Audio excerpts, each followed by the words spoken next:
Ladies and gentlemen, welcome to the next episode of Final Stallions! Here we are. Many people may think we are elsewhere, but we are still in the same place that is called Spruce Studios. But Spruce Studios has a lot of different backgrounds. I guess so. I didn't know it was Spruce Studios. I guess This whole lot is Spruce Studios. Oh wow. We'll do the next time I come on the podcast. We'll have to go in the garage once you get that all set up. Oh, baby, I have Ivy in the back. We have a lot of options. Send the back of the Lexus for the third one. But Ooh. that one might not be PG. It might be a little.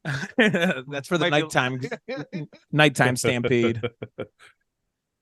Joining us today, over a decade-long friend, Yo. Mr. Julius Sciarappa, Hey. the doctor himself. It's good to be here. You know, thank you so much for having me. We have it's been a while, right?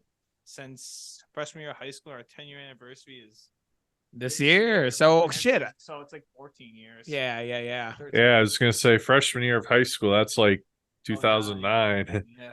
That's like half our lifetimes ago now, boys. Oh, man, this is actually just not the first thing JJ and Let that sink in.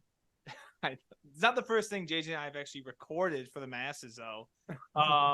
Junior year in high school, we did a video for our what was it, world history class? Yeah, Mrs. Fairfield. Miss Fairfield's class, and we had to, I think, summarize the 60s, right? And we decided to do a riff off "In the Jungle, the Mighty." We did "In the Link 60s." will be in the description.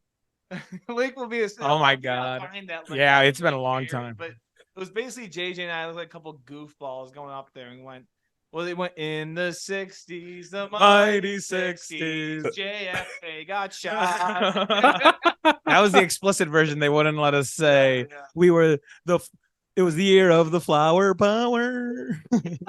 There is All the flower power. Oh my God.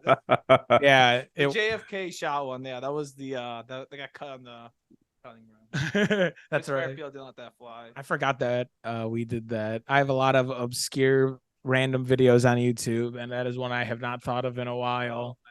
Yeah, no, let's I'm sure if it pops up, yeah, definitely link it. Oh, we'll find Here. something. You There's guys some can all- there's some things out there for all of us that will be linked. you can see how Cassine, far- start digging. Yeah, Stampede, start digging for sure.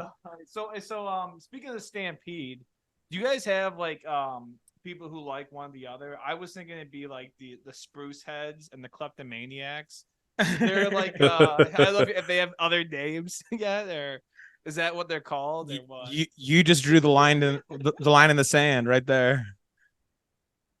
Yeah, never thought of that. Yeah, right now it's just all Stampede. The kleptomaniacs. Stampede might separate at some point, go into factions, you know. I might be Spruce, but I feel like I'm a team kleptomaniac. I used to be a kleptomaniac, and then I went to therapy. But And now I'm a spruce head. I'm Spruce. Holy shit. these sticky fingers got caught up some things, but no, kidding, of course. I don't condone the crime. Remember that. But we do Remember condone the fan club. Yeah, well, the fan club, you know, I'm one of them. You kidding me? I was early stallion, early pack of the what they call it again, Stampede. Stampede. I remember God, we were at a Cavs game, JJ and I, we were talking. Guys just started the podcast, and you're like, we got this idea for this concert. In the back of my mind, I'm like, it seems like far-fetched, but I'm glad he's going for it. Then to see what was got put together over the winter, man, I mean, it was so impressive to see how far you come. And if you guys have released your date. Oh, the save the date is out there for the next one. It'll be January 27th, 2024. It's a Saturday this year at the Beachland Ballroom and Tavern again. And yeah, we are getting ahead of it early. We're going to make it a bigger event. All net proceeds will be going to a charity that we'll be announcing soon. But I mean, hell, we wouldn't have anyone there if it wasn't for the homies. So we could say thank you for helping fuel that. You're welcome. No, honestly, no, it was such an impressive show, and so many great bands. I I did know of and I didn't know of, right? Like I discovered was it Ice Cream Militia and Apostle Jones. Heard those for the first time. Yeah. Colin Miller was someone I was familiar with, and Belinsky's band. I've heard Belinsky headline a couple times, but not with that band. But no, I mean it was just it was such an impressive show, and I can't wait for the next one. I'll be there. Yeah, dude. And you pointed out, you're like, it's something to look forward to in the winter here in Cleveland, Ohio, which there's not much. Yeah, no, it's not much. It really just ends up us coming here, playing Catan, and watching National Treasure too. There you go. Cavs. Love it. Nah, Julius, obviously, you've been a homie for a while. Even before, I'm looking at our reflection here in the cameras, and I forget when I turn around over my right shoulder, there is an incredible jersey here of the St. Bernadette Bulldogs, K through 8th, where Julius went to the rival school, St. Rayfields, and I played center. I played defensive line. You obviously played the offensive line, latter half. Yeah. Let's just say heads were collided far before we shook hands. We won the regular season game at Bernadette's 8th grade, and then got trounced in the playoffs. But Wait, so did you know Matt Moody? Because I think didn't Matt Moody say he went to St. Rayfields? Or am I just making that up? He was a couple years older than than us. But yeah, no. So again, this extends far beyond a handshake, a rivalry per se. Bam.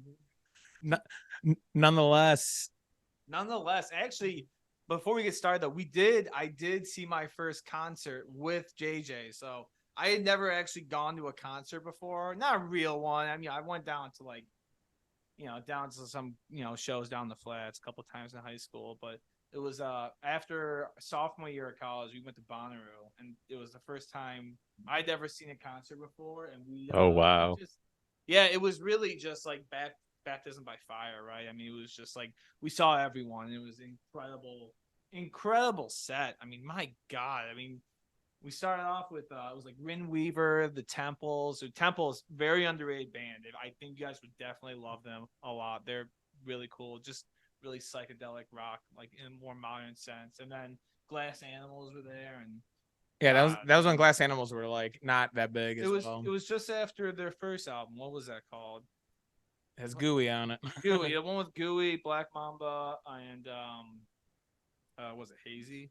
Yeah, a couple songs. It was a really good album, but then it was like Florence the Machine, like 21 Pilots, Mumford & Sons, Billy Joel. I mean, you just name it. It was just such an incredible 4 days, and some fun things happened too.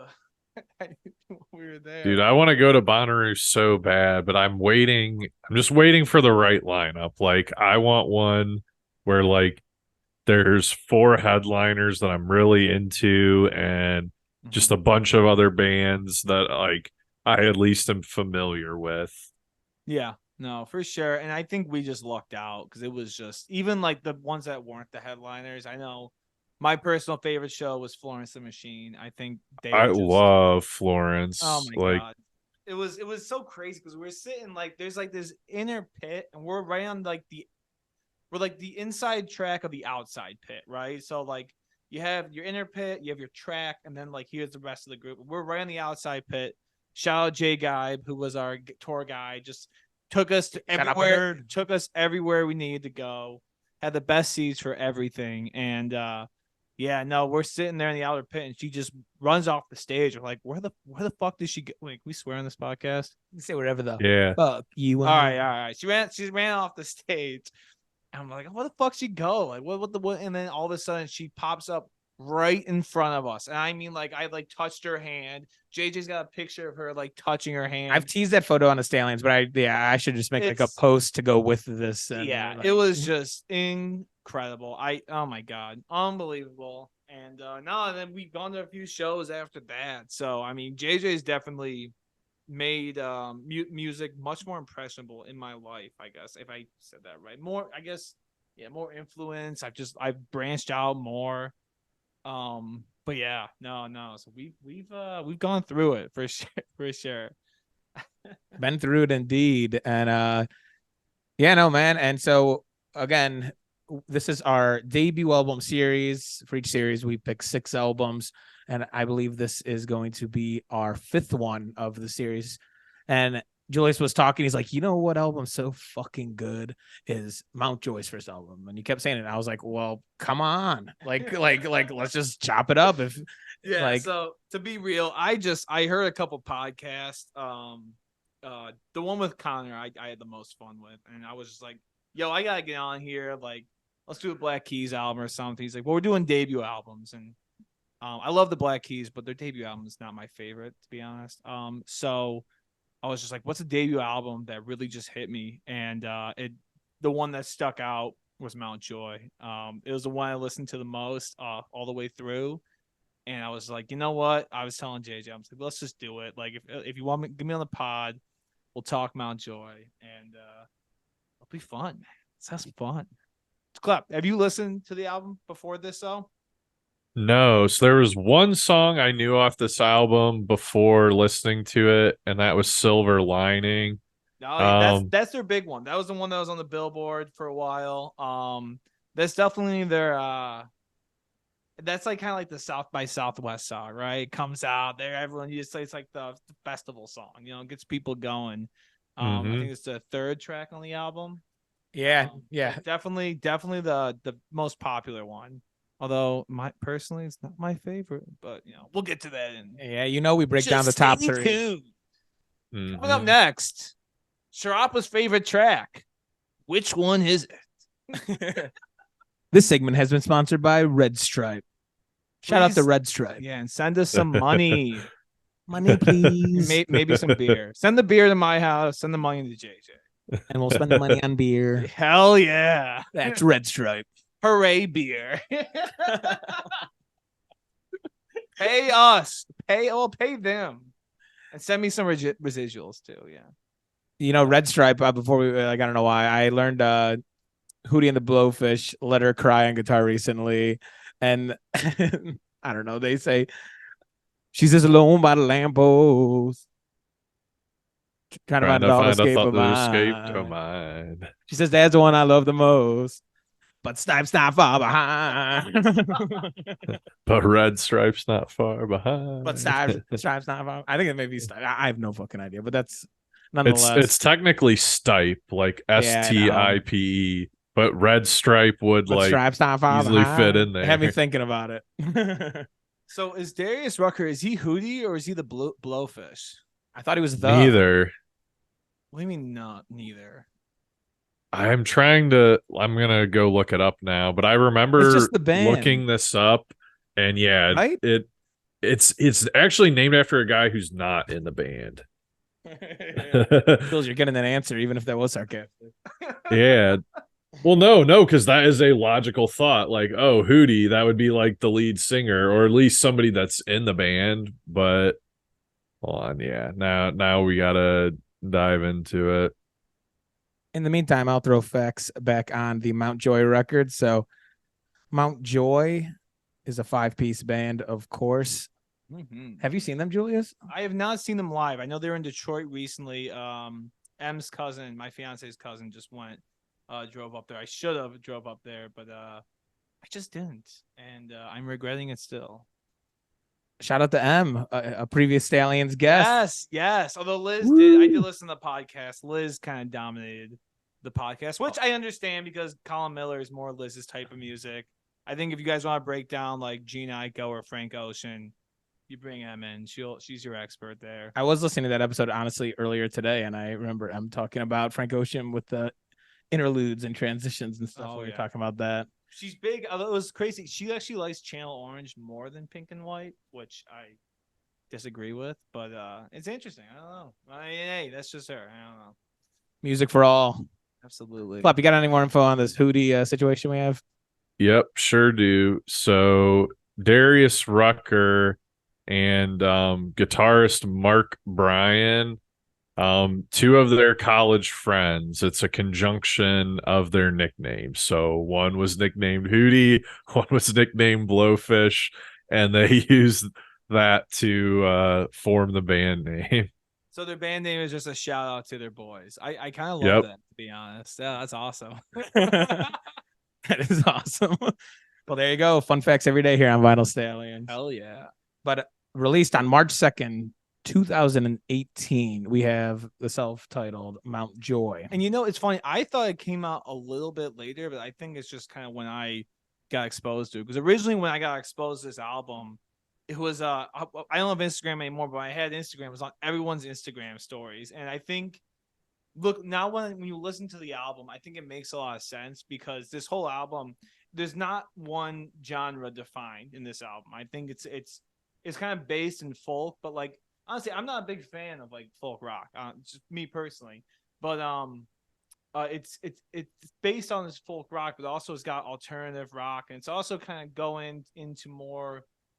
I wouldn't say pop, but it's definitely something a little more digestible than just your generic folk or alternative rock. And I think it meets both, like, right, it's like the handshake meme where it's like alt rock, folk rock, Mount Joy like, coming together. And because all the indie chicks and all like the folk rock kids, like John and whatnot, and I don't know if John doesn't have social media, but just like those people who listen to that type of music were posting on their stories all the time. And I was just like, all right, I gotta listen to this. And and even some of my friends who actually like country, like, were just like into this album totally. So I know, it's just something I kind of went into, and I started listening to it. I just loved every track. I don't think there's really a weak track out of all of it. I think it's like one of the strongest debut albums you'll hear, honest. And it's just so, I don't know. It's just it's fun, but it's also there's songs that are really emotional, and then there's songs that make you think a little bit. And I just had so much fun with this album. I think I've listened to it like 12 times the past like week or so. It's ready for this podcast. There's a couple songs I kept coming back to, but no, I mean it was just so easy, honestly, and it didn't like. I know Em was giving me shit. Thing was like, oh, you doing your homework, and it's just like I just love this album at this point. Like I've listened to it for fun, and I was going golfing today. I'm like, you guys gotta listen to this, and just like put it on for my cousin and my brother, and I don't know. It's just an album that stuck with me, and the more I listen to it, the more I like it. Yeah, go ahead, Spruce. Well, I mean, I was just gonna say, like, take the whole music component away for it. Just look at the album cover itself. That yellow thing, what is that? Is that the one that the top left of the album cover? Right? I wish I should have brought. It's more like Bogart. center left. Shout out Matt Bogart's telling us he's gonna bring the vinyl for 2 weeks when we announced this, and then just didn't show up. So shout out Matt Bogart. No, it's a total. They look like Garbage Pail Kids. I picture of like Garbage Pail Kids and that show. You remember that Nickelodeon show, Real Monsters? Yeah, I used to watch that. He's holding like his eyeballs in his hands. He's like, Yep.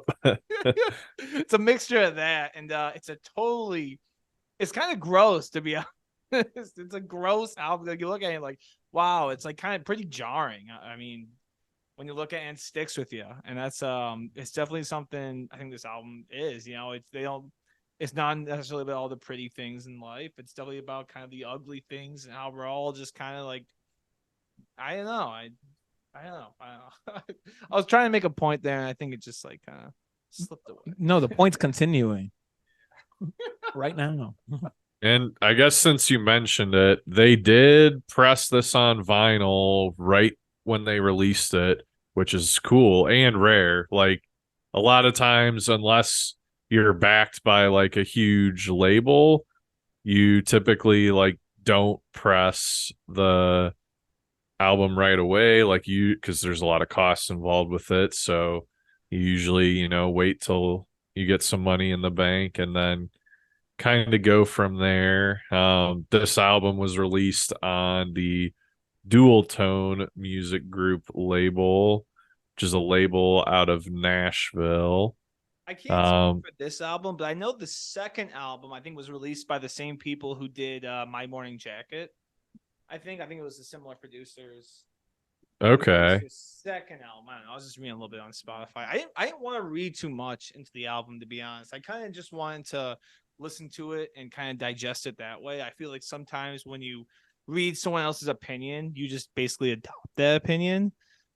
Just basically take it over. I know I have a few friends, whenever like hey, a new movie came out. What'd you think about it? And they just like, oh, I heard it sucks. So it's like, well, did you watch it? Well, no, but IGN gave it a 3 out of 10. It's like, well, all right, well, let's go watch the movie and see. I think that can be the same way with music too. And I just didn't want to read too much into it. I really just wanted to just keep listening to it and kind of get my like first thoughts on it, first initial thoughts. But I'm glad we're listening to this one together. I think it's gonna be a ton of fun. And the one thing I did want to say is, what garbage pail kid would you be? Like, if you had to design your own garbage pail kid based off the album cover, do you know which one you'd be? I mean, would it be something with I'm pulling it up right now. some garbage pail kid that's like eating glass because you're from Toledo? Well, so I honestly don't know what the garbage pail kids are. You don't know what the garbage pail kids are? No, so now I'm gonna have time for a little more Google. It's just a bunch of gross cartoons. It's Dude, that's all. They used to have trading cards when we were kids. Wow, and there's a movie. Like, There's a holy movie. crap. Oh, I know. There's Yeah. Oh, what in the world? Klep, we'll watch it this weekend. Yeah, I won't be there. That movie. I think they're gross, but Oh right, my goodness. If you were asking me who I was gonna be on the album cover, I would be that turtle in the bottom, like left region. It looks like he has a sombrero is with that a the one like mustache. the blue afro? No, that right there. Oh, That's a turtle with a mustache and a sombrero in my mind. it's like the mouth. Is that a sombrero? Actually, that might be a mouth. I know the one I It could be both. Yeah. Wait. Now I'm seeing the mouth and not the sombrero. am. Goose. Bottom right of the from the Y, there's a orange crocodile. And I think that kind of fits you a little better, right? That one right there. That big old mouth, dude. That's like a chimpanzee/duck, Yeah, I see more of like a duck. or a Krabby It Patty. could be a duck. Kind of looks like a Krabby Patty. You know what? I'm just gonna keep it simple. I'd be like the yellow guy right next to the M in mouth that somewhat resembles a human. Lame-o.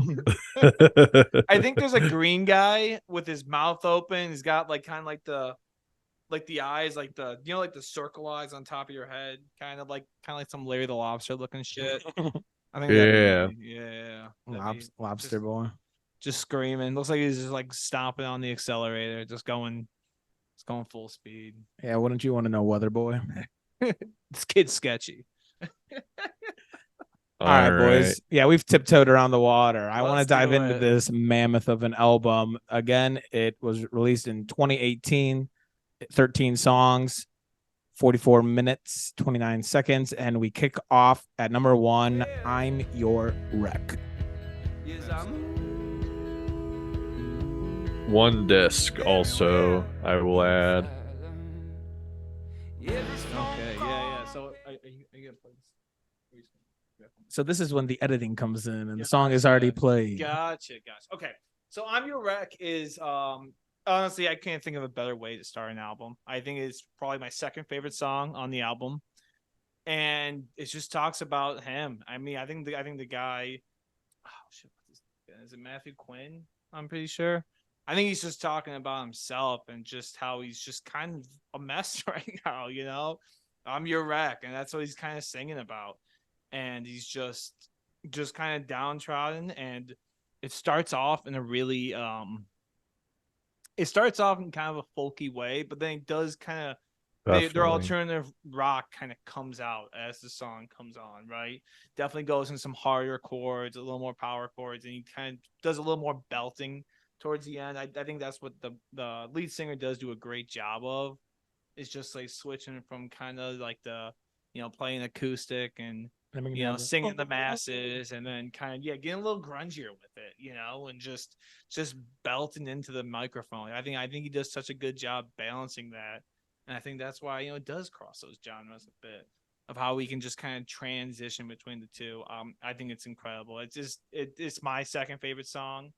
I don't know what you guys thought of it, but it's definitely one of the. I mean, I just have so much fun with this song. It's I can relate to it a little bit for sure. I've definitely been a wreck multiple times before, and just the way he's just talking about it.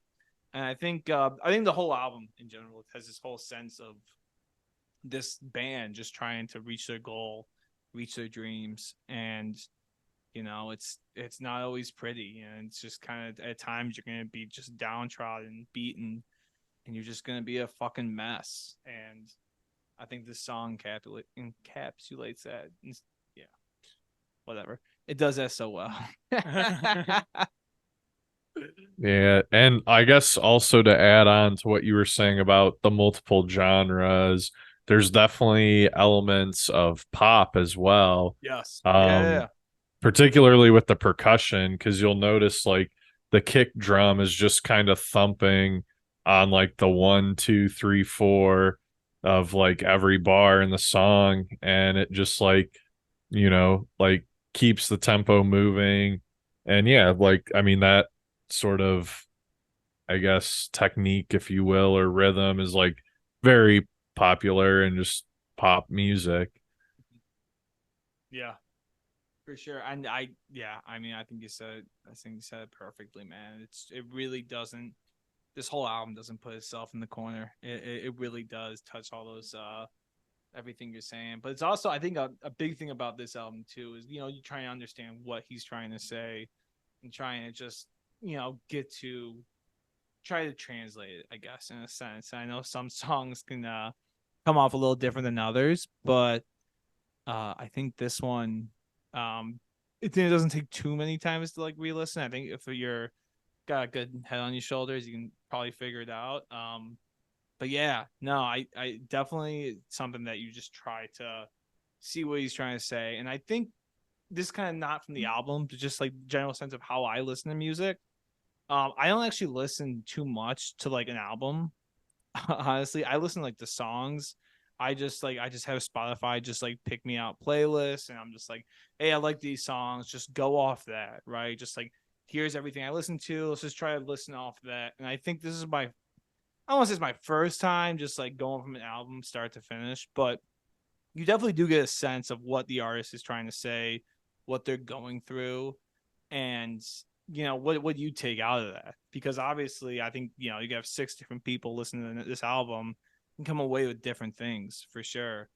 Yeah, I think just this way of listening to music, I think, is it's just different for me, I guess, because the way you guys do it is, you do have what was an album roulette where you guys like pick 5 and just listen to 6. 6, of course.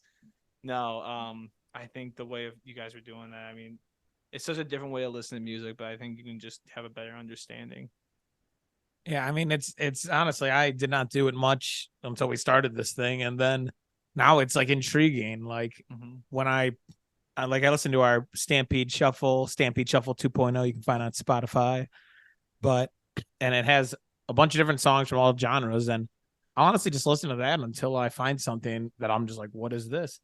And most of the time it's an artist, again, I know a couple songs of, and you're just like, whatever, send it. Like and then I just will start that album from the top, and it's contagious. And I think, Julius, there's no turning back for you now. I think you're gonna be an album boy.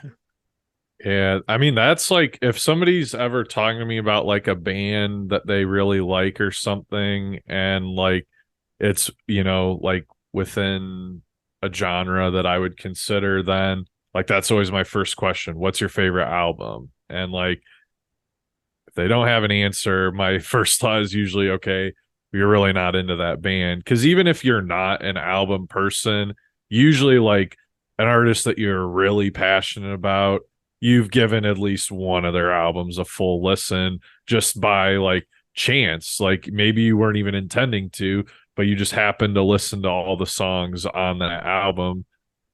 But yeah, that's like, I guess, a general like smell test for me. Like if you're talking about an artist you really like and you can't like recommend an album, then like I'm not gonna listen to it. Damn, Klep's calling out people on Vinyl Stallions today. I am. Well, so this is interesting. So after I finished this Mount Joy album, when I was listening to it, I went over to an artist page.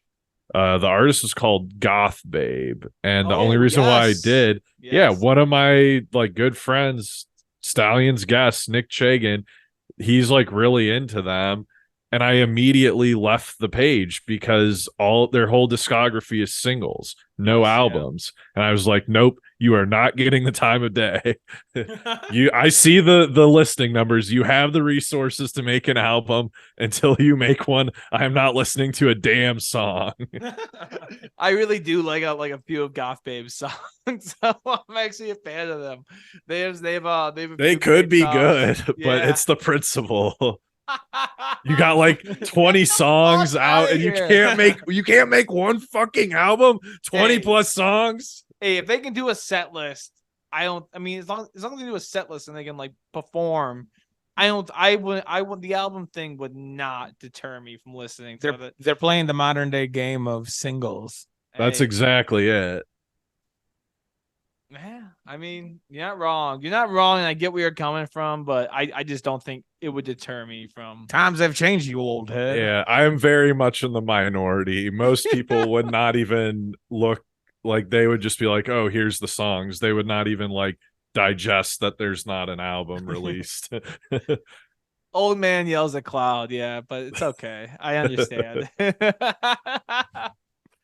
We will continue while we're only on number 2 of Dirty Love. Dirty Love. Oh man, it's just a right off. I think coming off the second song, right?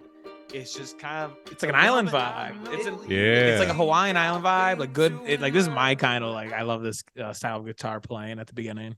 Yes. The vocals kind of sound like Brittany Howard from Alabama Shakes too. Like obviously a little different, but like they definitely kind of have that feel to it.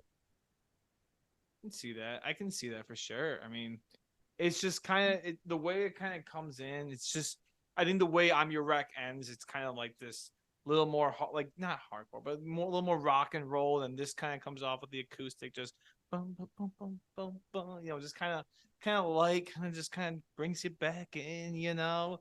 And yeah, you know, it's just another great song. I think the first like 3 songs on this album just come out so hot, and they're so different. I mean, Dirty Love definitely is just a completely different song from I'm Your Wreck, and definitely the guy's just thinking about just kind of, I guess I'm guessing just like, you know, hooking up with groupies, I guess, or do they even have groupies at this point? You know, it's their debut album. I guess everyone's got groupies. If they were able to press it on vinyl, they probably had enough to. That alone should attract groupies. Hey babe, our album's on vinyl. Want to hang out? I think you just stop with "Hey, my band," and then just go, "Oh yeah, I'm in. I'm in band." I honestly think this album is like the perfect do your chores album too, while you like throw it on, and like if you're doing stuff like around the house, like I feel like that's just a complete vibe. You'll rock out sometimes. It'll be chill, moving around. Absolutely. The first time I listened to this album, I was mowing my lawn, and it needed it. So mowing, edging, picking weeds, the whole 9 yards. I spent like 3 hours listening to this album twice. You know, just going through it. It's I mean, it's definitely just a fun album. And Dirty Love, definitely just brings it. It still brings it. Totally different vibe though, and I think I don't know. These guys do such a good job with that. I feel like I'm going to be harping on the same points, but. You know, it needs to be said. I mean, it needs to be said. It needs to be said. And if you were mowing the lawn and listening to this album, well, the fact that you were listening to this album would have been a nice silver lining. Oh, number 3. Mr. Transitions here. We got Spruce and I are usually at least good for one apiece in every album review. I love it. So this is the big song. This is their big song that was on the Billboard for a while. I think it was like 43 weeks or something. I mean, wow, damn near a year. And yeah, this is totally folk rock though. It's totally 100% folk rock mixed with pop.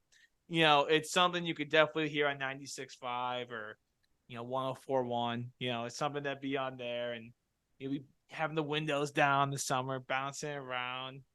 You know, singing the song. The drugs, the women, the wine, the weed. You just gotta get something for the people to sing, like whether it's one word, one line, and like just that chorus is fantastic. Oh my god, no, it's a total festival song too, as I noted earlier. It's It's just something you sing along with. You're on the festival ground. Totally transports you there. I mean, the song itself is just about, it's about, finding silver linings. I don't think it's gonna take too much digesting there, but it's just a fun song. It's a total pop song. I don't know what you thought, Klep. I know it's the one song that you remembered from the album, I guess, previous. Yeah, well, I mean, it rocks out at the end too. Like there is a guitar solo. Yes. Oh fuck yes, the guitar solo at the end. Yes, that's again separating itself from the folk rock. The guitar solo at the end fucking rocks. I think if you're listening to the album for the first time, it's just like a pleasant surprise. It's like a drumstick where like you ever get the drumsticks at the grocery store where it's like it's ice cream, you're eating the cone, you're like, all right, when's this thing done? The very bottom is just like a piece of chocolate at the end. Like that's silver linings, right? Just giving you that little piece of chocolate at the end. No, yes, absolutely. That the solo at the end totally makes the song. And oh god, no, it's definitely one of my favorites. That you gotta listen to. I don't know if it'd be my top 3 for this album, personally, but no, definitely a big fan of it. Well, speaking of one that would be in my top 3 is number 4, Bigfoot. Oh, I fucking love this song. So I honestly get a little bit of a Coldplay vibe from this song. Yes. Just a little bit. Definitely. Yeah. It's just a little bit of that kind of. It's the guitar sound. That's what like makes it it sound echoed, like right? that. Yep. Yeah, it's exactly what I was thinking when I was listening to it. I don't know. I mean, it's I like the song a lot for sure. But yeah, total Coldplay vibe. Which they pull off. They pull it off well, and it just comes off strong. Absolutely. No, yeah, this one I don't know. I really didn't know it that well, but I was just like, this one fucks. This, I don't know. I mean, yeah, it's definitely a good one. It's not one I've honestly heard before. Like, before really diving into the album, I think it was one of the ones that were surprised. I think the biggest, I know Cardinal later on the album was like my biggest surprise, where I'm like, wow, I love this song. But this one's good. It's interesting the way like I guess that Echo's guitar kind of draws you in a little bit. But yeah, no, I mean, definitely a big fan. I don't know, Klep, do you have any thoughts on it? I'm all in on this song. We'll have to like narrow it down, but there's a decent chance it makes my top 3 as well. Cause yeah, that guitar is just like really just like sucks me in. Lyrics are like super interesting too. Talking about Bigfoot's real, like let's go. It's not even not saying about Bigfoot's real. It's almost like, do you think Bigfoot even gives a shit about you? Like, that's what it is. Like Bigfoot's living by himself and he's doing his own thing. And like, he doesn't care about you. You might be thinking about him, but he's living in solitude. He doesn't care about you. Why should you care about him if he's doing his own thing? So I've stayed in the Bigfoot cabin before, the Sasquatch cabin at Klep's bachelor party. Sasquatch house, and yeah, Bigfoot is real and he lives in West Virginia. All right. I actually saw the video pretty recently with like stabilized footage. It's a dude in a gorilla suit. It's like a 6'6" dude in a gorilla suit. I just feel like we've covered all the land on this planet. He looks like Harry and the Hendersons, right? Like the guy from the movie. I bet you it was like off. Have you seen the movie Harry and the Hendersons? I don't even think so. Well, it's basically a guy dressed like Bigfoot. And I bet you he was just offset, had to take a piss, and someone captured it when he was walking through the woods. All right. Like I mean, listen, I believe in a lot of stuff. We can talk about conspiracies or whatever, but Bigfoot's not one of them. Bigfoot, I mean, I mean, is there like a 6'6" guy who like lives in the woods and like just hairy as shit? Maybe, but like chances are high. I mean, yeah, for sure. But Bigfoot, what is Bigfoot? Let me ask you: do you believe in sheep?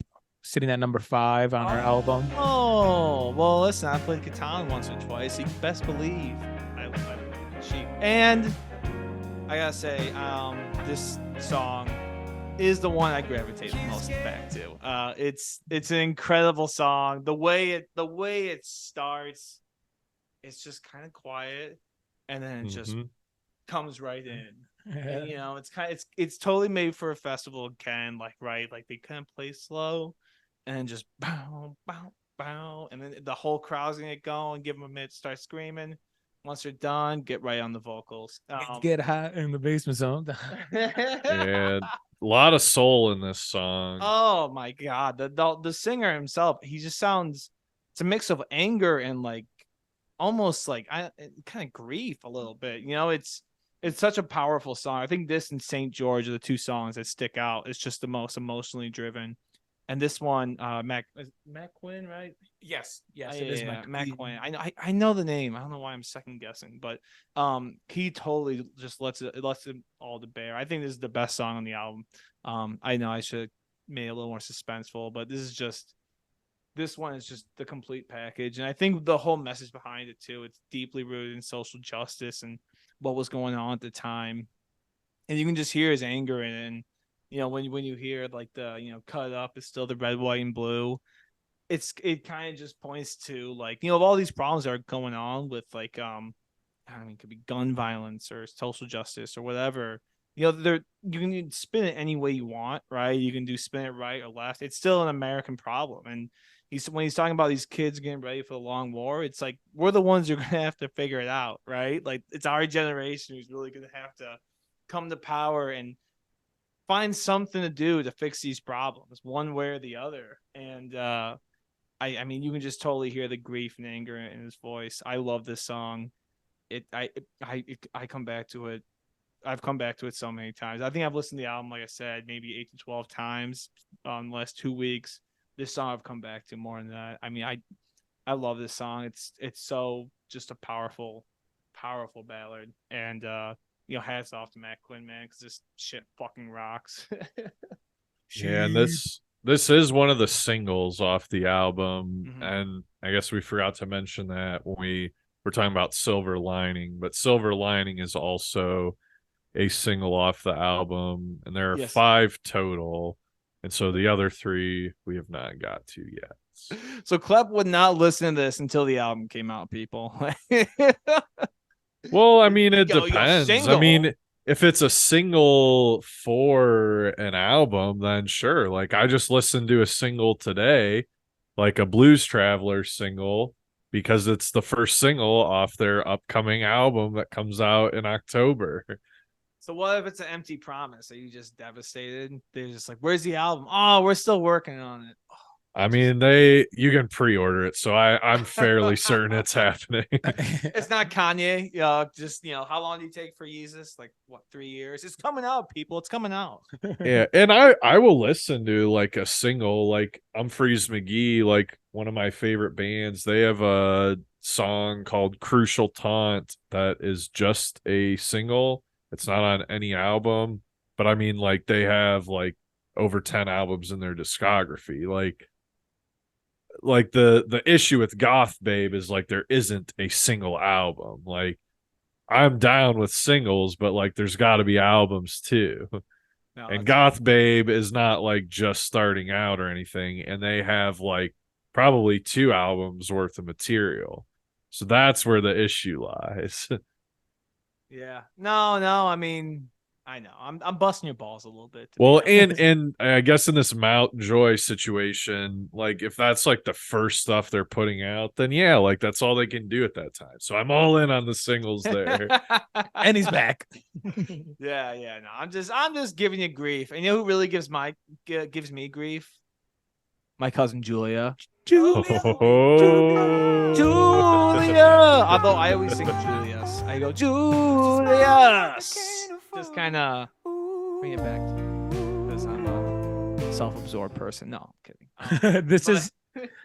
This is one that anytime I hear Julia, I think of that Pigeons Playing Ping Pong song. Julia, I just want to hold you. And now I can add this to my list because, dude, this one is a great song. Like I had to go back and listen to this one twice when I first heard this. Oh yeah, it's definitely a song. But even like I said before, I really started diving this album for this. It's one of the songs that stuck out. One of the songs is always on the daily mix, they always pop up. I would definitely sing Julius. I'm not ashamed of that. Until you really listen to the song, I guess. It's just basically him hitting on this waitress and how is this chick gonna work out? So in that sense, like he's hitting on me, and which is Exactly what you want. Yeah. I mean, seriously. Once the album, I mean, he's on vinyl, just gotta say you're on vinyl, right, Klep? Yep, that's all it takes. Apparently not for Julia. Julia So she played hard to get. played hard to get, I guess. What? Addicted to TED Talks. Must have TED Talks. Might just said, say no once. It comes back. No, it's a total. I mean, it's up there with some of the great love songs, right? I mean, he's just singing about this chick that it almost seems like Sheep kind of comes off this high where it's like you're almost at like a rally or some sort, and you're at this event of some sort that's just really driven. And then Julia is like, you're just transported to the diner after the event, right? Like we've all been there, right? Like you go out or whatever, you do something, and then you hit the late night diner, you sit down.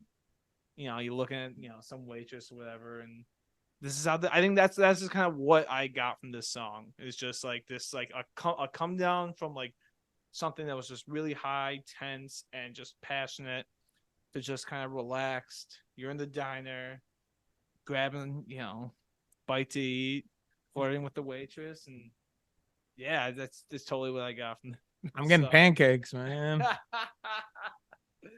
Pancakes, gotta go. I mean, I don't know which diner they're going to. Probably Denny's. Seems like Dirty like D's, dude. Oh, Dirty D's. Oh man, Dirty D's. Oh my God, Klep, do you ever go to Dirty D's out in Sandusky or over in Lakewood? Yeah, I've been to the Lakewood. I didn't know there was a Sandusky one, but yeah, I've been to the Lakewood one probably like 2 or 3 times. Oh, I know the one in Sandusky. It's over on 250 out there, and we used to have parties at like my family's motel, and anytime we were hungry, even it was like typically the parties would be like in the winter because during the summer it's like crazy, like really busy. So during the winter we'd just go there and have some drinks or whatnot, and we would just drunkenly walk like a mile and a half to Dirty D's at like 3 a.m. because there's no Ubers in Sandusky. It's just just doesn't exist. I think there's one Uber in the entire city, and she's just some angry old woman. And if you're listening to this, I'm sorry. Please pick me up at Barrel House later. Don't leave me. But no, big bad Dirty D's. But yeah, no, totally. That's what I got from the song, and I don't know. I love it. It's definitely one of the bangers I think that this album produces.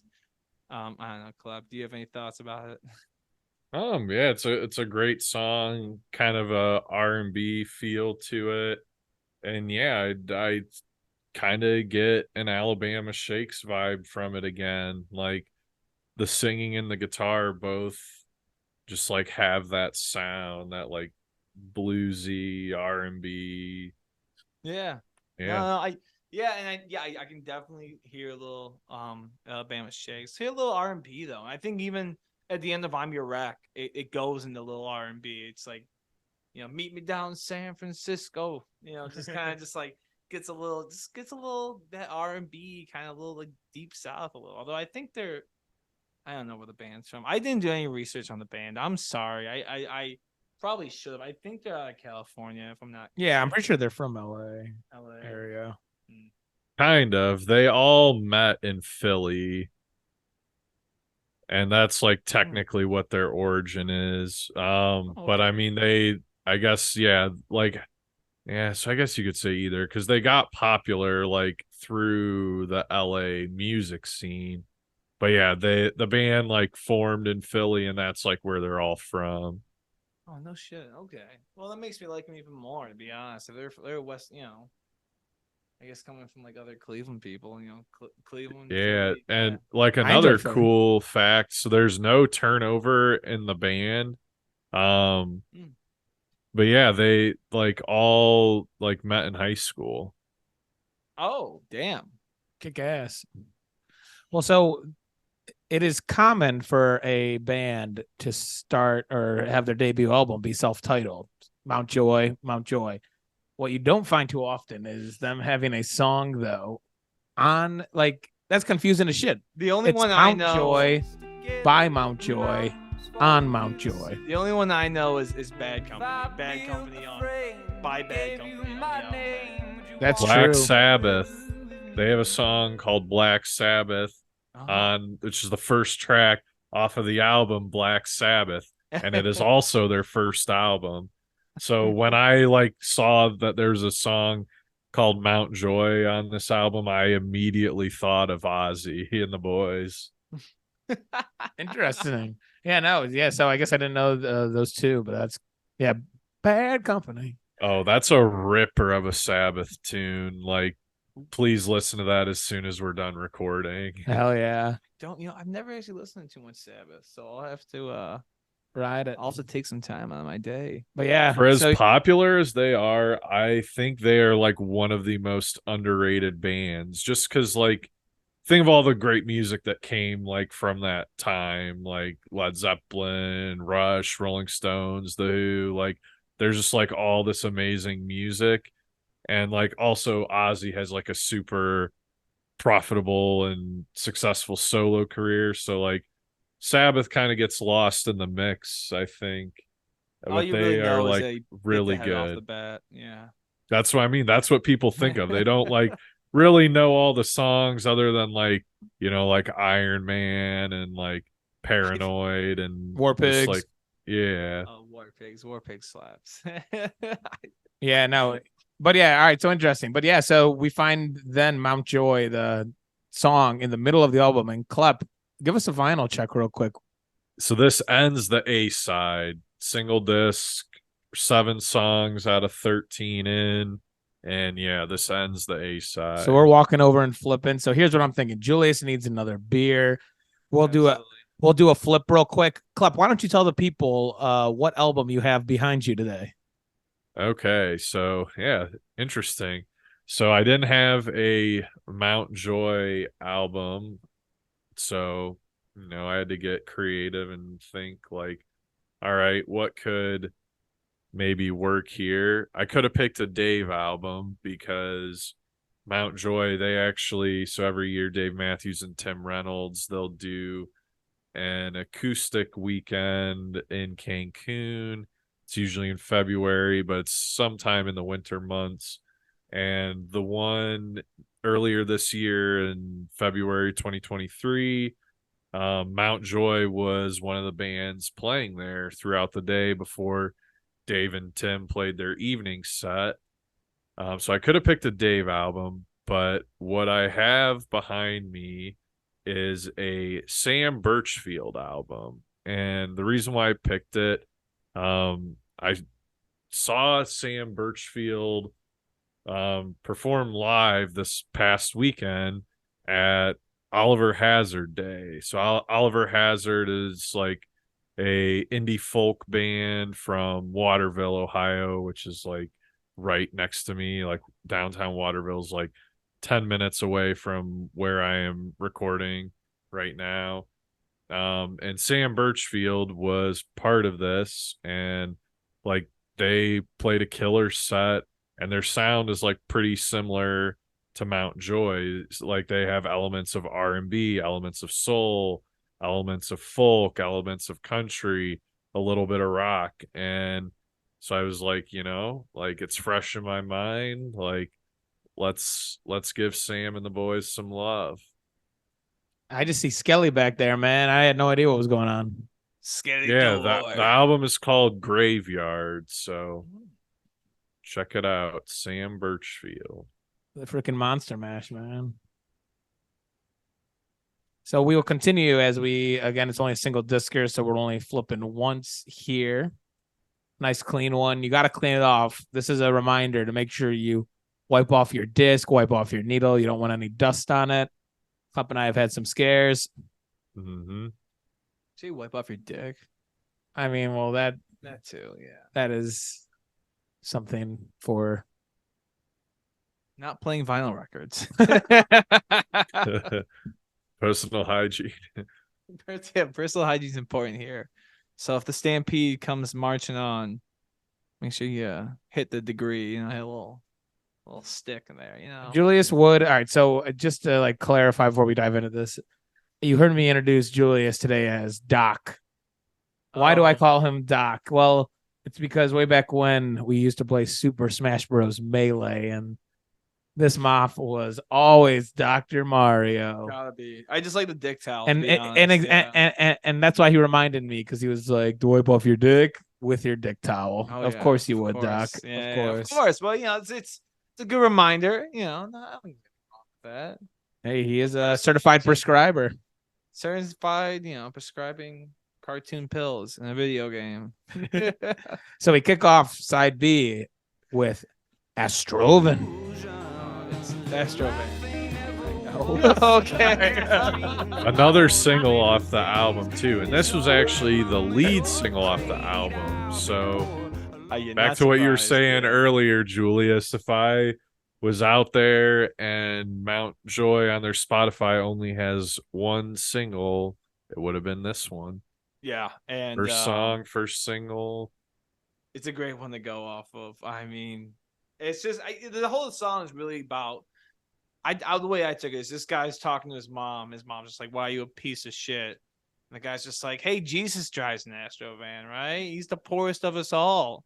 What am I doing wrong? I'm just following my dream." And I love this song. It's just like starts kind of not too hard, not kind of folky, and then comes in just like this big chorus towards the end, which really just gets you going. Just talking about heaven and whatnot. Maybe you're famous in heaven. Oh man, it's just such just the way the crescendo happens with that chorus is just incredible. One of my favorite songs in the album. Highly, highly recommend. And if you listen to any song of this album, this is definitely one of them. But yeah, there's a reason they made it their lead single. It's a fun song, and I don't know. I mean, I don't know what you guys think about it, but I definitely one of my favorites. I think It's in the top half for me for sure. My only contention, like, I don't think Jesus would be driving like any car. Like, you tell me that dude couldn't teleport, like I mean, yeah, there's no need for an Astrovan or any motorized vehicle. But it is clever. he performs miracles, Klep. He's not a fucking superhero. Well, all I'm saying is they like thought he disappeared. Like, isn't that one of the biblical stories? Like, they just go in there and he's like gone. So I think he could teleport. Well, the story is he rose from the dead, right? 3 days later. The first time we've ever. So you're telling me he can go from planet Earth all the way up to heaven? Yeah, he could go from LA to New York like that. You don't think Jesus flies commercial? I think he definitely flies. He flies Holy Google Spirit gobble, Airlines. one of us. Google gobble, one of us. Holy Spirit Airlines. Yeah, that's it. That's it. I wonder why all our flights get canceled. Sorry, we had Jesus book another one. Oh man, so yeah, Jesus just took up a couple seats. He had all his apostles on it, so we booked you a new one. If you could be one bird, what would it be? One bird? Mine would be a cardinal coming in at the next song on the B side. A great song. Another single. Question, I think I'd probably go like the Parisian Falcons that live in New York, right? They just like eat pigeons, right? They have the easiest food source. It was on the episode of Planet Earth where like they do cities, and they just have these falcons that just like they just feed off pigeons, and because pigeons just eat garbage around New York, there's a ton of pigeons there. The falcons just feast, live in the best, one of the best cities in the world. Eat all the pigeon you want. You just fly around. No one really bothers you, And I think that'd be my choice for sure. You're just a meat hound, dude. I'm just a meat hound. Yeah, I don't need to be eating worms and shit. Just give me pigeon. I'm going down South America. I'm gonna be a toucan. I like the cold. The cold's all Interesting. right, and the winter in New York's fun. So You're eating Fruit Loops if you're a toucan. I'm eating Spruce Loops. no. So Cardinal is Yeah, you said you kept going back to this one, right? yes. Cardinal is it's kind of the funniest song, to be honest, because the whole song, it really comes off as just like a buddy of theirs. They're in college, it sounds like, or whatever.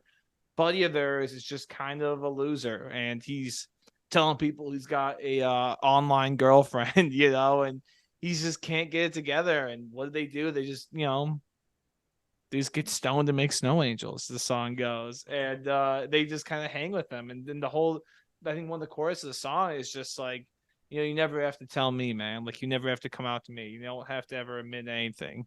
And I think it's just kind of just this deep friendship that they're talking about, which I just love. It's just like, it's like, we know, like, you're probably full of shit, right? Like, he's this imaginary girlfriend. I think they say like Turks and Caicos. Like, the guy's full of shit, but they don't care because it's their buddy and they love him and they accept him. And they're just like, you don't have to come out to me, man. You don't have to say anything to me. I believe you. And if you are lying, you want to tell me, that's your thing. But I don't give a shit. Because we're boys. We're going to get stoned, go do snow angels. And fucking love this song. I just think it's such a song. It's a song about acceptance. And I think Matt Quinn does a great job with it. He's a great storyteller. And I think it really shows in this song specifically. I think this is probably the folkiest song on the album. Mm-hmm. Like, it gets a little like bigger and I guess like a little more rock at the end, but I would say the vast majority, this is just, like a folk song. Yeah. No, I keep saying that. I'm not really a big folk rock guy, but this is one of the songs I just kept coming back to. I just think it's such a funny story and how he portrays it. And the music's good too. I mean, it's not like it's gonna rock it. Like, I think there's other songs that'll rock your socks off and really, blow your tits off or whatever. But this one I just love listening to, man. It's just fun. It's like when I'm sitting there picking weeds and he's just talking about his buddy, the imaginary girlfriend. It's like that. What's that country song? Where it's I'm a lot cooler online. Is that who's that? Blake Shelton or something. Is that Brad Paisley? Yeah, maybe Brad Paisley or Blake I think Shelton. so. Yeah. It's just it kind of gives me those vibes. I don't know if the song itself is a big country vibe. It's more folk, as you said, but no, I think it's I think it's one of the funniest songs on the album. Is there a chance that his imaginary girlfriend is named Jenny Jenkins? Oh my goodness. Ladies and gentlemen, we've entered the double digits. I know, what the Number 10 fuck? on the album. Also a single. So that's their 5 singles, and so that is the 5th one that we have approached. Hey man, you can do a lot with 5 singles. Yeah, that is like, I feel like Hit the most Lido albums Lounge. are 3 or 4, so 5 singles I'd say is kind of towards the higher end. We're talking about something more real. Yeah, a little more real. Come on now. Mm. Come on. Yeah, what they got down Toledo? $5 footlongs club. You ever heard of those? Yeah, maybe 10 years ago before inflation. Oh my god. Yeah, you're lucky to get out of there with a $10 footlong. Ah, Jesus. Oh my god. But yeah, no, Jenny Jenkins was definitely one I actually, again, another one I went back to the first time listening and was just like, I'll listen to that one again. I think the one thing that doesn't turn me off this song, I just kind of notice, is like the first chorus where they do like the la la la, and I just it reminds me of this. Have you guys ever seen the movie Frank? It's about this guy who wears a paper mache head and they're a band. I feel like it's right up your guys' alley. I feel like I've definitely heard of it, but I haven't seen it. Yeah, it's actually Michael Fassbender who's like the guy in the head, and Dom Hall Gleason's in it as well, and Maggie Gyllenhaal's in it as well. Jake Gyllenhaal's. Just, what is she playing Batman? Rachel. Sorry if you're wearing headphones right now, but Rachel. Great movie. But they basically, what they do, Dom Hall Gleason's just trying to take the band to be popular, while Frank and Maggie Gyllenhaal's character just want the band to be what it is, genuinely them. And they go to South by Southwest, and the whole band leaves because Dom Hall Gleason's character, oh, spoiler alert, I should probably say, basically just, wants to play these pop songs. And he just kind of goes on, the whole song is just like la la la la la, and there's not actually any like lyrics to it. Jenny Jenkins is more than that. It's just like that first chorus just reminds me of that for some reason. It's like kind of spot on to what that song was in the movie. But later on, the song does develop a lot more, and it's definitely an enjoyable song. I was listening to it on the way here, and it is a great one. Jenny. Run, Forrest, run! I don't get sued for doing any of these references, are we? No, they're our unofficial sponsor. Unofficial sponsor. Thanks, Forrest Gump. We appreciate you. All right, gentlemen, we are headed into the last part of this album now. What was there? 3 songs left? 3 songs left. Yep. Sado sitting at number 11. Yeah, Sado's a great song. It's I think there's so many great songs on this album. This one, it does kind of end up being a little forgettable, for me personally, but it's still a fun song. It's just, I don't know. I think when they're playing this at the festival, you go get another beer and take a piss. probably won't have enough time because it's the shortest song on the album. Only 2 minutes 14 seconds. Yeah, no, definitely. I think when you're listening to the whole album too, you get lost in it. It almost seems like part of another song, right? Like you think it's a part of Jenny Jenkins, or you think it's a part. Well, you don't really think it's a part of St. George, but it's just, it kind of just goes by. It's fun. I had to actually, I think I listened to it. I came to Goose's a little bit earlier today, and I think the one song I wanted to re-listen to was this one. So I'm like, I don't really have like some like big opinion on this one. I listened to it again, and I still don't have like a big opinion on it. So, hey, Sado. Yay, Sado. Whatever. I don't know. Yeah, the last 2 songs I think end up really wrapping up the album. Yeah, so let's continue. I mean, you mentioned it at number 12. You got Mount George, St. George, or St. George, St. George. Yeah, St. George. St. George is definitely a sad song. All right, I mean, he's talking about, who have you lived with, and who's died with you, and who's important to you. And I think that's the whole meaning of the song. It's definitely something where it's an in your feel song for sure. Definitely possibly a possible candidate for a lighter song, when they flick up the lighters, or I guess camera light on your iPhone, whatever. Based on the number of Spotify plays, it is the least popular song on the album. It kind of like makes me think of the song Something in the Way by Nirvana, and like, not because they're even remotely similar genre wise, but it just like has like a totally different vibe than the rest of the songs on the album. And that's like kind of how Something in the Way is. Like, not the rest of Nevermind has like this one sort of feel to it, even though like the individual songs might not have exactly the same feel. It's still like the same general feel. I feel like that kind of applies here. No, I totally agree. It's definitely much more solemn, I think, than the other songs. Definitely puts you in your feels, and definitely it kind of just gives you a reminder of the people you've lost. I think the one person who sticks out is our buddy Doobie, who passed away a few years ago. I think it's been longer than that now. It's been like 5 years or something, 5 or 6 years. When this album was 2018. I think it was 20. I think we just graduated from college. Yeah. But no, I mean, I think he's the first person that really comes to mind when listening to this, and then just talks about who do you hold special in your life. And I think it's something. I think when they wrote this album, they're probably what probably our age now, right? Probably late 20s, and I think it's just part of your life where you're kind of figuring out who's important to you, because you just after college, you have so many friends, you start making work friends post grad, and it's just so many people in your life, whether it's from grade school, high school, you got family and all that. And it's like, well, who's really important to you?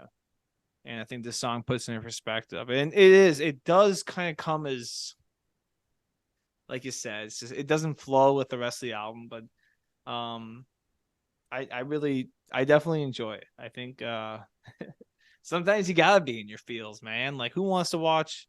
That's what music's for. Yeah, I mean, who wants to watch rom-coms all the time? You know, like I want to watch something a little different, you know, sometimes. And The Marley and Me. Oh fuck no, I'm not watching Marley and Me. I would rather watch like the Saw movies and watch Marley and Me. I can because Saw is just like you, that's gross. But Marley and Me, Marley and Me is just like Saw puts you in your feels. no, I'm not saying Saw puts you in your feels. I'm saying I can't watch Marley and Me because that movie is too fucking sad. It really is just like, oh god, I can't. Owen Wilson with the dog. Oh my god, I can't. I fucking can't. Oh my god. I think I remember I watched that movie the first time. I was at family friend's place up in Syracuse, and oh my god, I was like in sixth or seventh grade, where it's like emotions just like don't come out normally. Everything's just awkward, right? You're going through puberty. You're trying to be a man. Be a man. Men don't cry. You know, whatever, all that shit. And I was fucking in the basement, just like my brother and I are like trying to hide from each other because we're crying. Just... oh man, I hate that movie, man. Gotta get in the feels for St. George, man. Gotta get in the feels. Yeah, God. Then it brings us to the end of the album with Younger Days, sitting at number 13. Dog God, what it's just a great conclusion to the album. I mean, I think St. George and Younger Days kind of. I think Younger Days is just it's kind of similar to St. George, where it's really not on the same. I mean, all the songs I guess on this album do have somewhat of a different genre, right? They're not all the same, but these two kind of stick out, and I wouldn't be surprised if they're the least too popular, just because they're not really deep. There's not a lot of pop roots in there. But the whole thing about Younger Days is just like, don't fucking worry about me. I'm fine. I'm gonna be good, and if I die, I'm doing what I love. So who cares, you know? And that's what the whole song's about. I do love it. It's just a fucking attitude. Like, don't fucking worry about me. I got it. You know, I think sometimes you just gotta like, you know, tell people like who are really, really just like what's gonna happen, what's gonna do this, and people. I think sometimes you can micromanage at times what other people are doing, and this is just like fuck it. Like, I'm doing what I love, so who gives a shit? You know, I'm starting a podcast about fucking vinyls. You know, who gives a shit? I'm doing what I love. You know, and Yeah, hey, I honestly, you guys came to mind when I was listening to this song. Just like, you know, you got the band going, you're playing music all the time. Just like fuck it, we're doing what we love. Don't worry about me. Like, we got it. And I feel like I don't know. You two both came to mind when I was listening to the song specifically. Right on.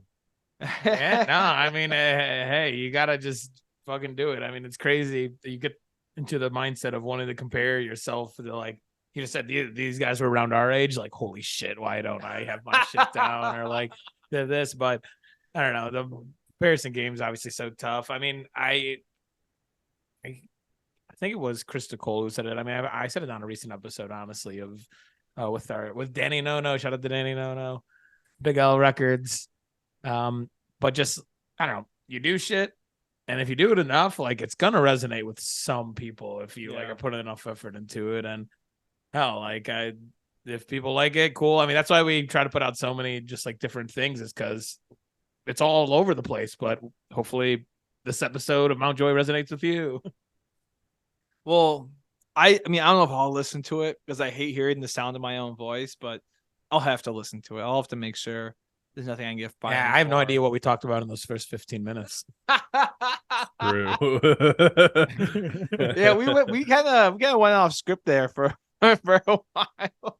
You just got to let it riff. I mean, that's what we do. We tell people stakes cannot be lower. So if you want to be on Vinyl Stallions, shoot us a DM. It goes down in the DMs. 100p.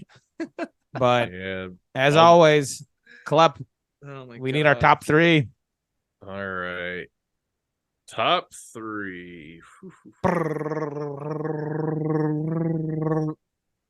Sorry, Like, Go buy revenue. I'm just gonna do it. But Silver Lining is in. And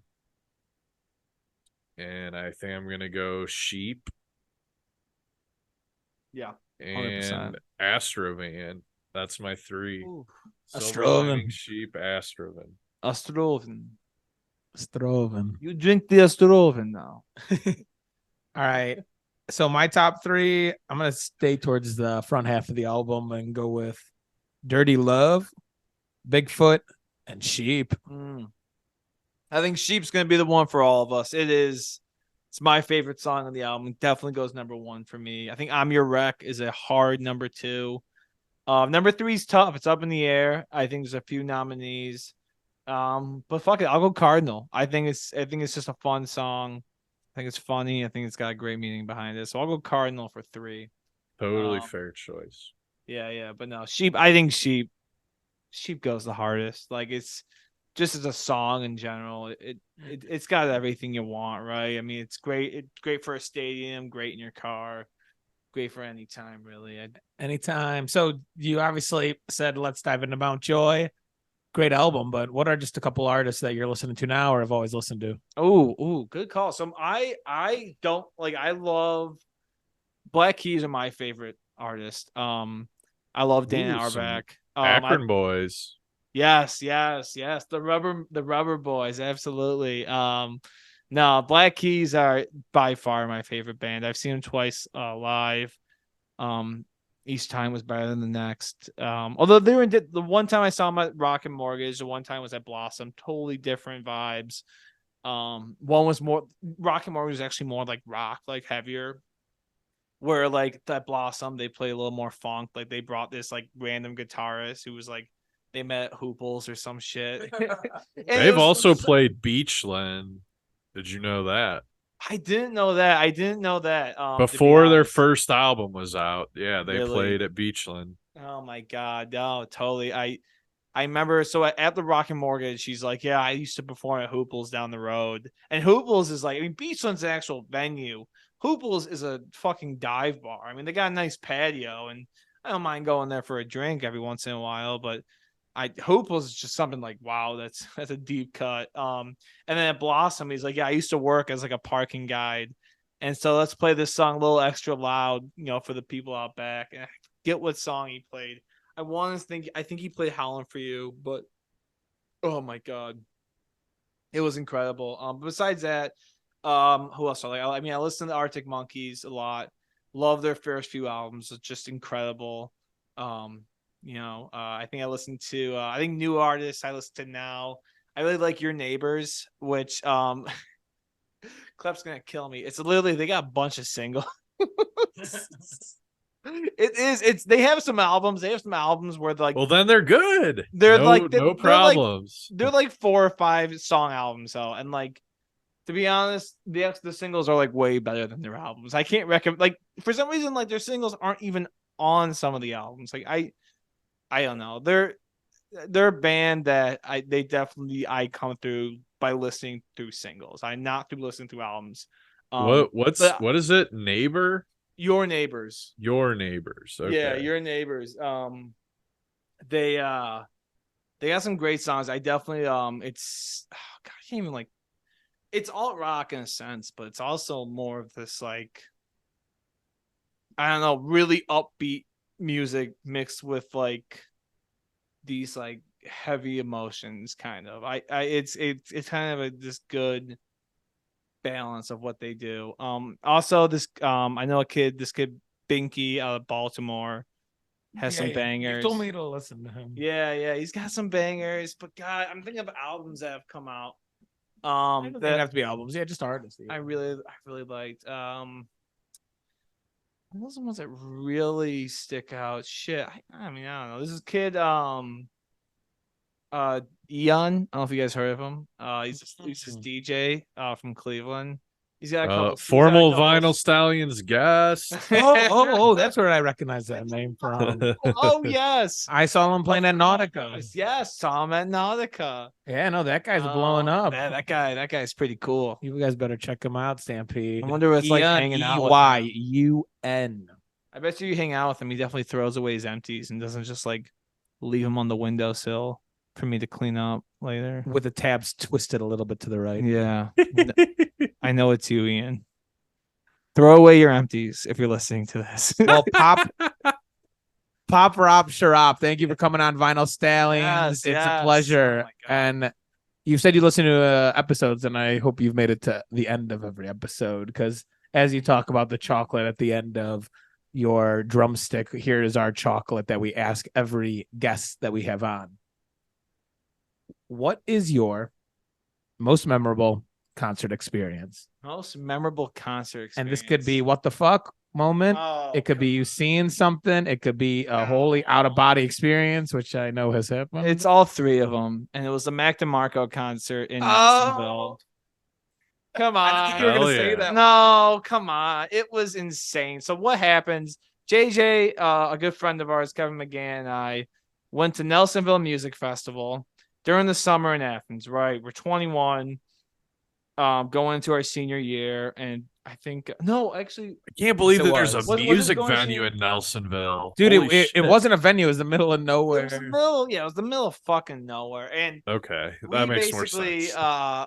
we had a good time, and so it's supposed to be I think the night before was Nathaniel Radcliffe, and then Wow, that's and a then- really good artist. yeah, and then the day we went was supposed to be Gary Clark Jr. for an hour and a half, Mac DeMarco for an hour and a half.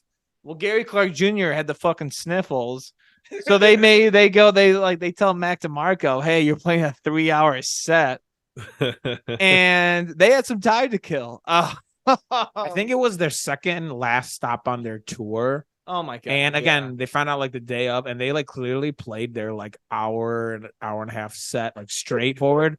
But then it turned into like a complete and utter freak show where Oh, like they were yeah. clearly just boozing a shit ton, and like everyone was just getting wild, and like again they had nothing planned. And there's like if you type in Mac DeMarco Nelsonville Music Festival, and I think it was 2016, and you'll see a 17-minute video of him like. He starts like stripping like down to his boxers. He's standing on like his amp. One of the guitarists, Andy's getting like tossed around like a ragdoll in the crowd. Yeah. They bring up this French gypsy dude who's like ripping on guitar to enter Sandman at a speed of do do do do do do do do do do, and Wow. yeah. And then there was like a little person who kept running on stage, and they just all like high-fived him instead of like throwing him off, and then he would just jump back in the crowd like nonstop. I think he did like 4 times. Like he would jump on stage and then do like a crowd surf. I'm telling you, like anything went. Like, And then the whole band did a crowd surf. And then Mac DeMarco, he's fucking, of course, the funniest thing. He goes, hey, I'm like, a lighter. Of course, I threw my everyone's lighter. throwing lighters at Everyone's this guy. just now. whipping lighters at him. And then he just gets on top of like 2 amplifiers, which are probably like, I don't know, like 8 feet in the air. And he's just like lounging on top of them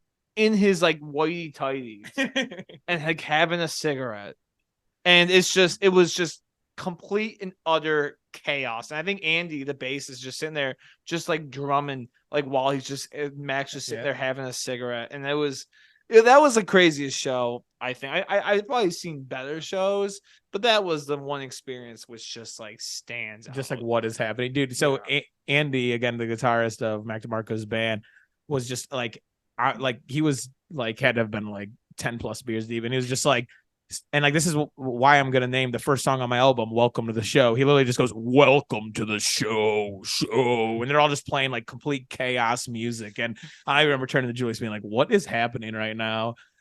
But it did in fact happen, and again, you can find that all on YouTube right now. Definitely, and we'll link that in the 60s. yeah. All right, I'll 100%. Klep, you have to see this if you haven't yet. Oh my God, let's All right.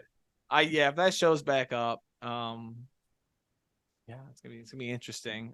That's a good choice. I didn't expect that one. So I gotta keep Good some shit. I want to do some secrets. I want to keep you on your toes for this podcast. you just want to come back. Oh yeah, I gotta come. Well, we'll see if I come back. Ooh, We'll find something. We'll find something. Anything you guys want to do a Black Keys album, I'm in it. Hell yeah. Also, Magic I will, Potion, El Camino, Brothers, maybe not Wild Child, but Turn Blue. I'm here for it. All right. Hell yeah. I will say too, Julius, you actually, it's that encore question we do ask, but we have never actually asked a guest who is just on for an album review. So you got a little bit of special treatment there. Oh, What? We've never asked that? No, like think about it. Like we did not ask like Chris, Dirty, Nick, like Yes, I did. no, we didn't. I promise. Go back and listen. I'm gonna go back and listen. I swear I did. But yeah. I mean, shit. Mount Joy, Maybe shout out. maybe I'm wrong and I just like don't remember. I don't miss. I don't think we did. It's that SpongeBob meme. He doesn't miss. I don't know. We'll figure it out. But nonetheless, Doc, Julius, Pop Sharap, thank you for coming on Vinyl Stallions. Yes, thank you guys so much. This is so much fun. It's great to see how much you guys have grown. It's impressive, and I just hats off to you guys. You guys have been killing it. Each podcast gets better and better, and I probably, honest to God, I hate the sound of my own voice, so there's a good chance I won't listen. I'll try to listen to it, but Won't get this far. yeah, I definitely won't get this far, but no, I mean, just thank you guys so much for having me on. You guys are the best. I told everyone, I'm like, I gotta make Klep laugh at least a couple times, and I see you geeking over there. So mission accomplished, baby. Mission accomplished. Yeah, but go listen to Mount Joy. They're good. If you're listening to this podcast, you probably know who Mount Joy is. Go listen to them. The album is fucking sick, and I love you guys. We love you too. Yeah. Let's do a little bit of a sign out. My name is Spruce. And my name is Julius. I'm Klep. And this has been another episode of Vinyl Stallions.